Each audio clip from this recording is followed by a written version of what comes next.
The Little Princess's Vanishing Spell. Once upon a time, in the twinkling kingdom of Luminara, where stars sparkled even during the day, and flowers giggled when tickled by the wind, there lived a little princess named Alara.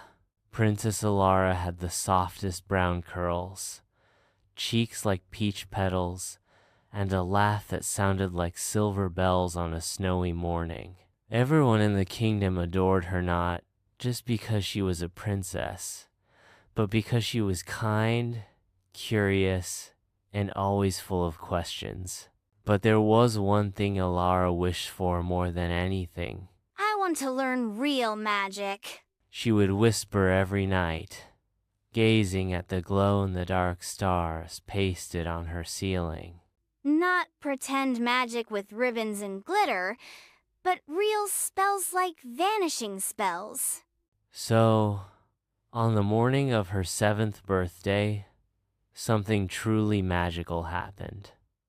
Her fairy godmother Glimma appeared in a puff of sparkling stardust. Happy birthday, Princess Alara. Glimma sang, her wings shimmering like moonlight on water. You're here! Alara squealed, jumping out of bed. I have a very special gift for a very special girl. Glimma said, handing Alara a tiny velvet pouch. Inside this pouch is your first spell. But remember, magic is not just about doing, it's about understanding. Alara opened the pouch and found a scroll tied with a silver thread. She carefully unrolled it. The vanishing spell, to disappear from sight. Say this aloud, with heart so quiet, not too proud. Whisper soft, I fade from view, like morning mist and evening dew. Vanishing? Really? Thank you, thank you, thank you. But Glimma raised a gentle finger. One warning, little one. Use the spell only when you truly need it, not for tricks or tantrums. Alara nodded solemnly, clutching the scroll to her chest. That afternoon, Princess Alara was as excited as a kitten chasing butterflies. She tried the spell in her garden, in her bedroom, even in the royal library. Whisper soft, I fade from view like morning mist and evening dew. Each time, she disappeared like a puff of fog poof and reappeared with a giggle. It works. I'm invisible. She chirped. But then came the next day. A royal tea party had been planned for Alara, with guests from all over the kingdom. There were sweet cakes shaped like unicorns, sparkling lemonade that changed color, and even a performance by Sir Hoppington, the juggling bunny. Yet, something wasn't quite right. Everyone kept telling Alara what to do. Sit straight, dear.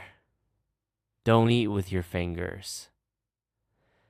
Say thank you before taking a sip. Alara's smile faded. Her teacup trembled in her tiny hands. No one asked what she wanted.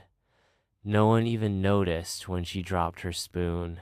I don't want to be here anymore, she mumbled. Quietly, she stepped behind the royal cupcake tower, pulled out the scroll, and whispered, Whisper soft, I fade from view like morning mist and evening dew. Poof. Princess Alara vanished. At first it was funny. She tiptoed around the party, unseen. She made flower petals swirl through the air. She sprinkled crumbs onto Sir Hoppington's ears and giggled. But as the sun began to set, Alara felt lonely. No one knew where she was. Her mama, Queen Mirabelle, called out, Alara, darling, where did you go? King Thorin searched the castle, Ilara, this isn't funny. Even Sir Hoppington stopped juggling. The princess is missing. Ilara wandered quietly through the halls. She passed the portrait room, where all her family's paintings smiled down from golden frames. She passed the kitchen, where warm bread always smelled like hugs. Still invisible, Why doesn't anyone listen to me? she whispered. Her lip quivered. Suddenly, she heard a small voice. Ilara? It was Glimma, glowing faintly in a sunbeam near the window. I didn't mean to make everyone worry, but they weren't listening. I just wanted to be seen, not just watched. Glimma zat beside her. That's a very big feeling, little one, and you're allowed to feel it. But hiding doesn't make others understand. Words do. Elara nodded slowly. But what if they don't listen? Then you keep speaking kindly and bravely.